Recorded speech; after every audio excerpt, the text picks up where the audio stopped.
Okay. Hello, everyone. My name is Lauren Britannia, and I'm here to talk about postpartum wellness through the Ayurvedic lens today. This is me and my babies. I've got a 3-year-old as of next month, and then I have a 5-month-old. And I think the main reason that I've chosen postpartum wellness and pregnancy and postpartum wellness to be kind of my focus with Ayurveda is because of how much it has helped me in my personal life. My first pregnancy and postpartum experience was completely different from my second. And a lot of that has to do with the fact that I did not have the Ayurvedic knowledge I have now.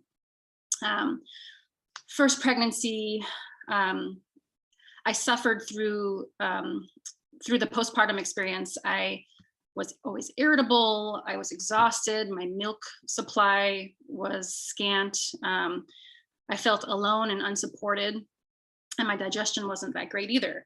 And then my second pregnancy, having gone through the course, through the Ayurvedic Counselor program, as soon as we started learning about women's health and postpartum and pregnancy, I just immediately was lit up, and I just kind of gravitated towards it and knew that that was where I wanted to go, because it became so clear to me through my own experience and learning what I've learned, like how important it is for us to have this knowledge and to be able to share it with each other. So I want to talk about, first I'm going to talk about the foundations of Ayurveda. And then we're going to talk about the postpartum window and why that's so important. Then we're going to go into how and why we go out of balance. And then we'll talk about diet and lifestyle and herb choices to support our healing.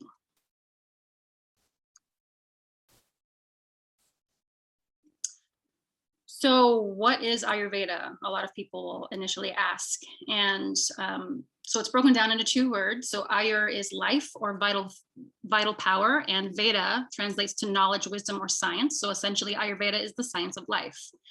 So it's a preventative, holistic, natural healing system over 5,000 years old, originated from India, where the main source of healing tools is through diet, lifestyle, and herbs to manage and support our wellness.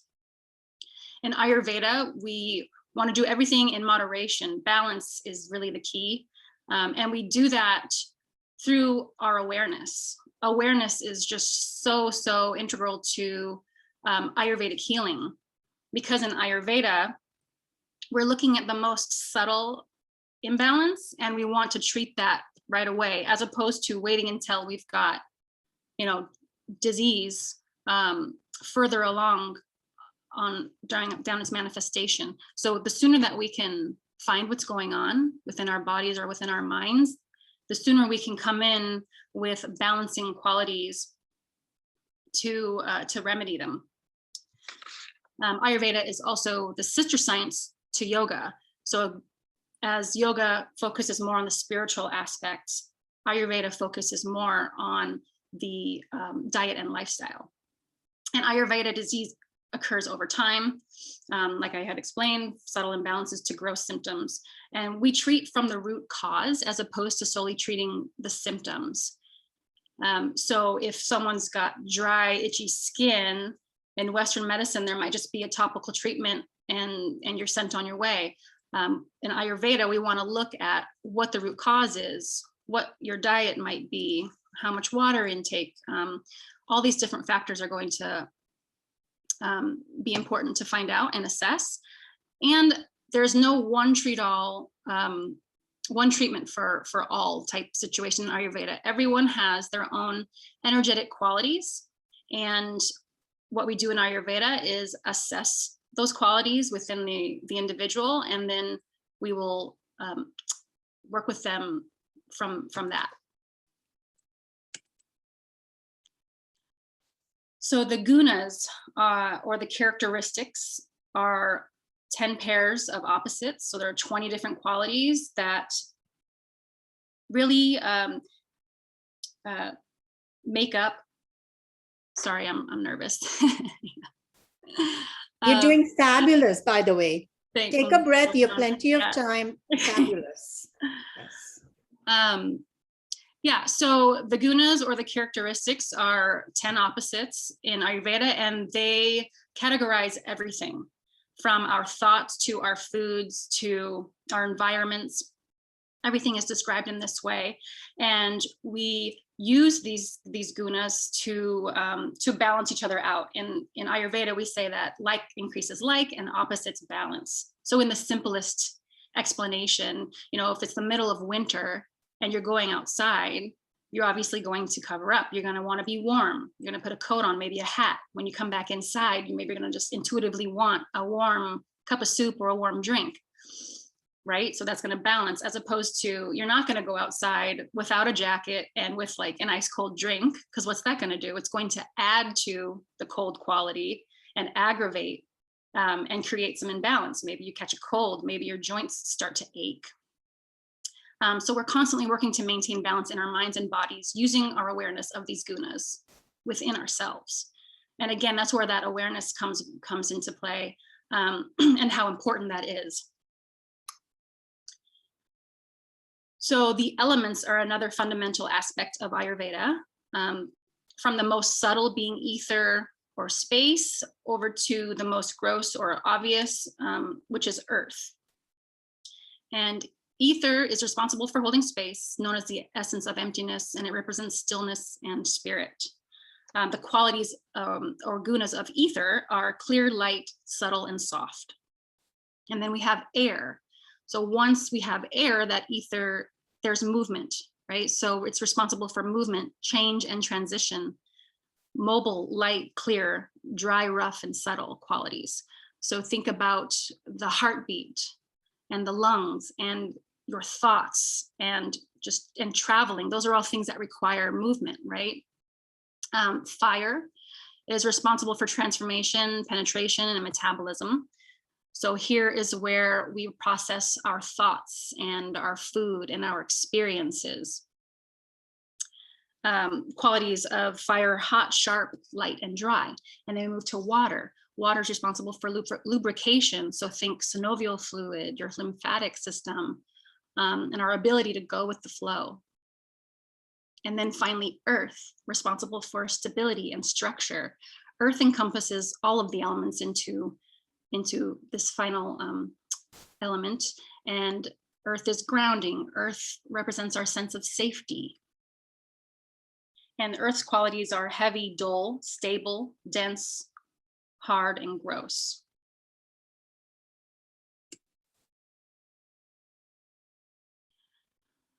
So moving into the doshas, some of you may be familiar with the doshas. That's one aspect, I think, of Ayurveda that's more familiar to people that aren't really so familiar with Ayurveda. But I want to go into a little more depth into what they really represent.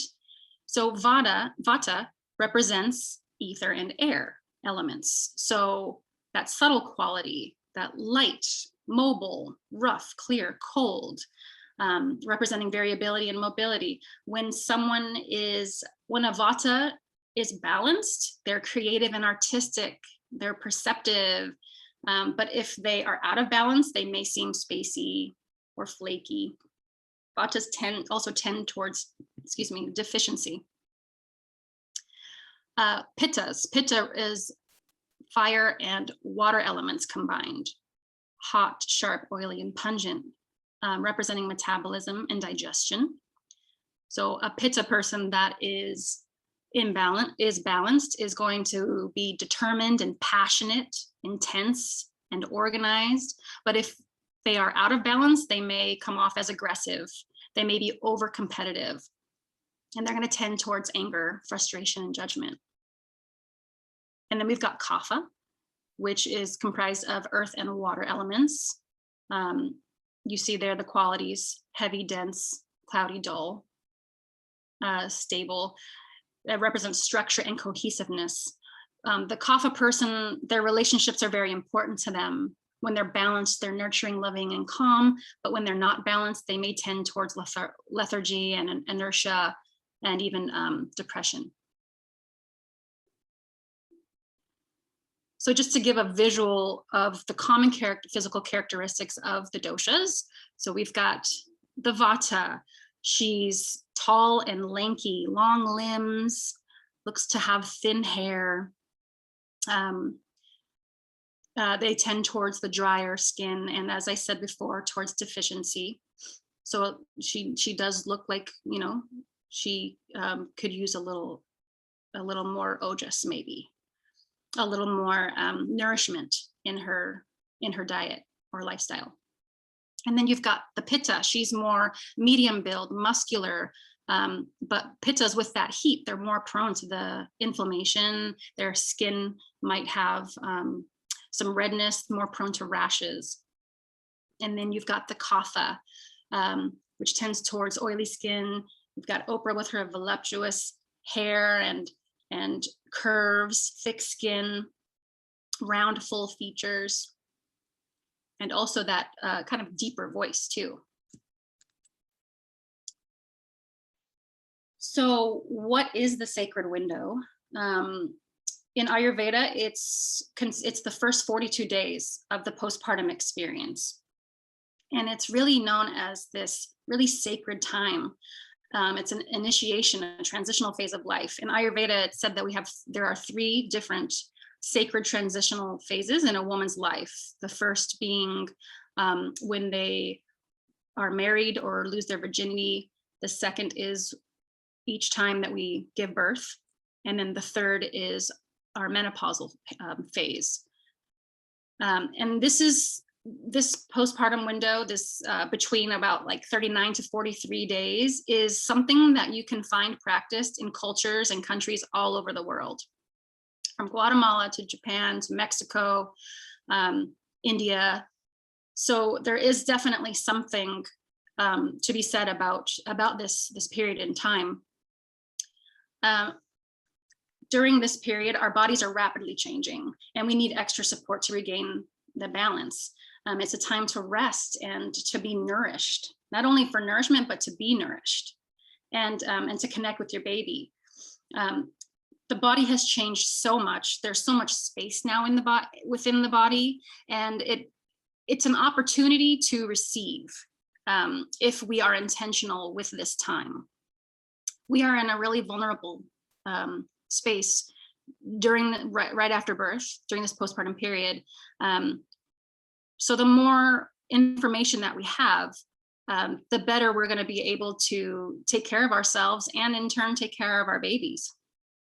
And essentially, this is a really overlooked and undervalued time in a new mother's life, especially in the US, I can say. So how we go out of balance. Essentially, pregnancy is this kind of kapha time of life where there's all this extra fluid, we're growing, there's a baby growing inside, there's more blood within the body, lots of ojas or immunity and vitality within the body at this time. And then right after the child is born, we immediately go into this vata time where, you know, more ether and air element. There's all this empty space, as you can see in this visual. I like to show this because it's, you know, you see all the space that the baby has taken up, and then as soon as the baby is born, all of this ether space, and the joints and the muscles and the organs all have to slowly move back into place. The pelvis has to close, and again, that's a vulnerable time for us women, right? We're depleted. We've lost so much energy. And there's so many hormonal shifts going on. So nourishment and self-care become paramount for us. This is a big list. Potential signs and symptoms of postpartum depression and mood disorder. Essentially, it's this kind of a lack of, if you're noticing a lack of self-care, you know, poor hygiene, poor sleep, feeling overly anxious, fearful, depressive thoughts, feeling hopeless or alone, loss of interest in things, withdrawing from friends and family, among many other things, are things that we go through during this period, or we can go through during this period.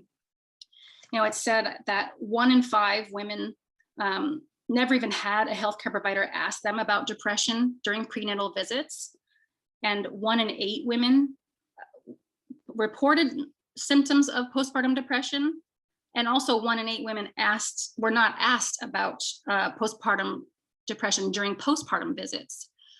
So the number, reported symptoms of postpartum depression being 1 in 8, we can probably say that number is much higher, and it's said to be increasing. I know for me, especially that first time around, I know I went through there was postpartum depression going on, and I didn't report it to anyone. And I think a lot of women don't report it. So I think it is important for us to be aware of the signs and to talk to somebody. If you or anyone, if you have or are experiencing any of these symptoms, I hope you know that you're not alone.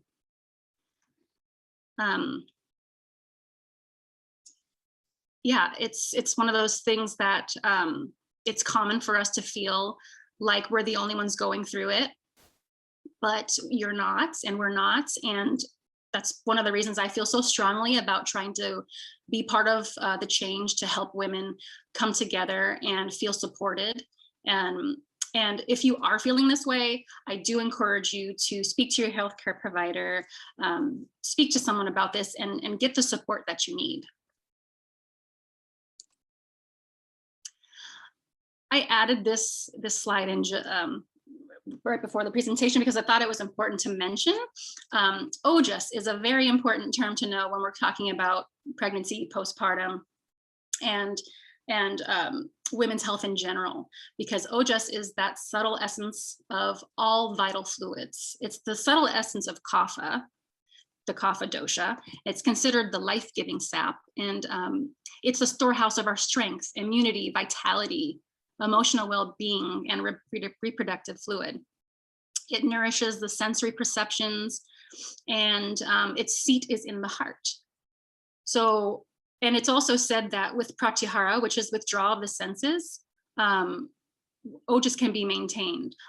Pratyahara is something I can always going to mention at a later point, but yoga nidra is something that I definitely recommend for the postpartum period, and pratyahara is something that you want to, that's kind of one of the goals of yoga nidra, is to get to a point of withdrawal from the senses, and it's an opportunity for us to completely rest and restore. It's said that 30 minutes of yoga nidra is equivalent to 2 hours of restful sleep. And anyone who has taken care of children or mothered children knows how important sleep is. So I just wanted to mention that. And then some OJAS-rich foods: almonds, dates, ghee, raw cow's milk. We would definitely want to have that warmed up if we are going to consume that. Rice, oats, eggs, anything oily, sweet, and nutritious, essentially. So as far as diet, we want to, you can chalk it up to like things that are easy to digest. So that's going to be things that are soft, soupy, well cooked, fresh, organic, if possible. Things that are more naturally sweet and building, whole grains, dates, root vegetables, things like that. But we also are definitely going to want to stay hydrated with warm beverages, and we want to eat mindfully. Ideally having the biggest meal at midday, if that's possible. We definitely would, we want to avoid things that are hard to digest. The first 10 days of the postpartum period are the most important to be making sure that we're just having things like congee or soups, the warm soupy things.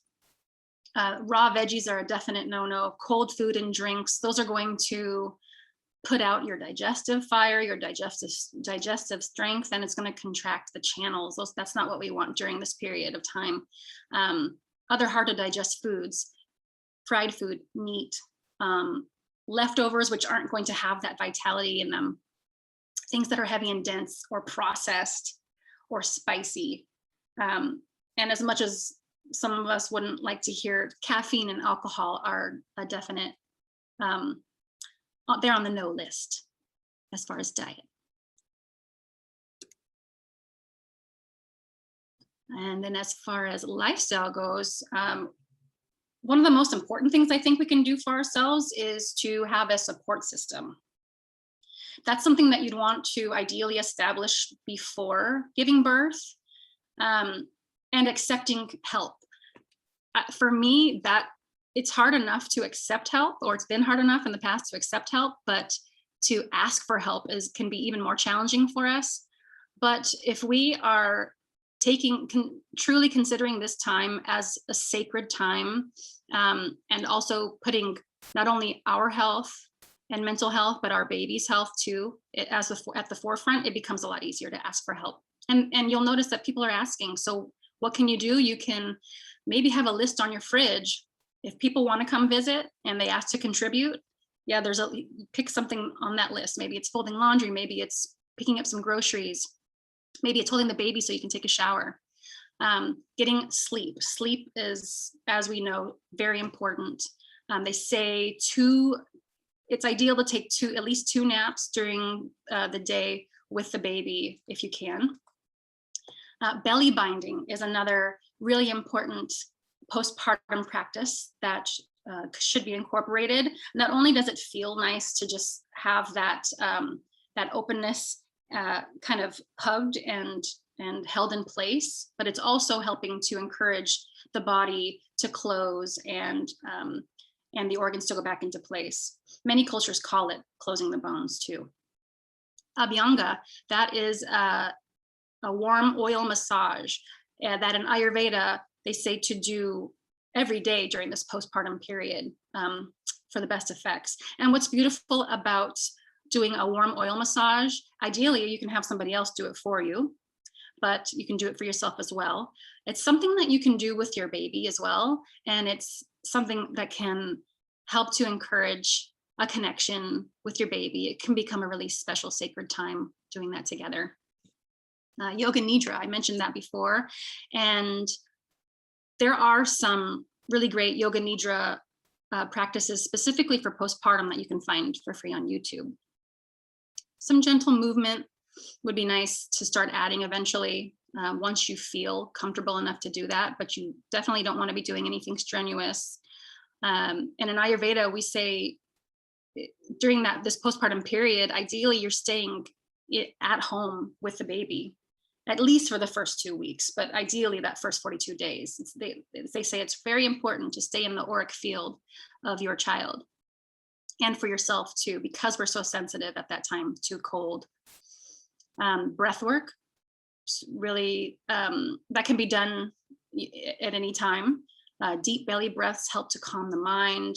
There are many different pranayama or breathwork practices that can help to soothe the nervous system, help induce sleep, and just overall feel calming. You want to release that oxytocin, whatever that looks like for you. That could be watching a funny stand-up of your favorite comedian. It could be looking into your baby's eyes. It could be holding your partner, finding out what works for you to release that oxytocin. And oxytocin is also something that helps to release breast milk and help our lactation. I also really encourage joining a support group if that's possible. I did that for my second pregnancy, joined some mama groups, and it was wonderful just to be heard and to be able to relate with the other women and just join together with other mothers. And that's actually something I aspire to do with my practice as well, is to have mama circles, because I think it is so important.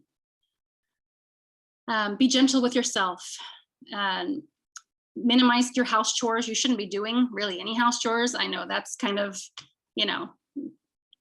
a crazy thing to think, but if you can, try to minimize that and just giving yourself some grace in that too.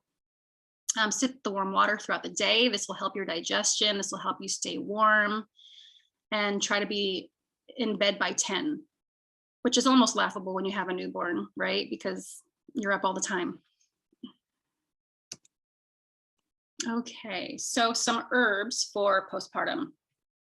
And I want to preface with consult your healthcare provider or your Ayurvedic practitioner before taking herbs for medicinal purposes, and for also finding out what doses would maybe work for you. And it all depends also on maybe if you're on medications and things like that. So, but I did research these herbs, and I felt confident enough in including them for how they relate to the postpartum period.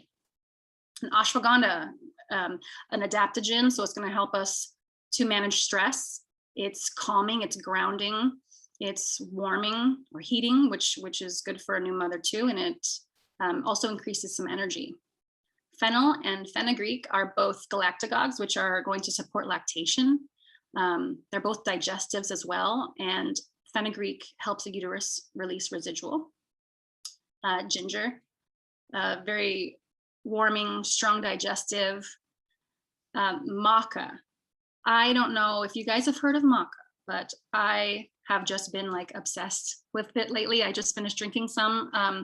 It's got this wonderful taste too. It's like this nutty taste.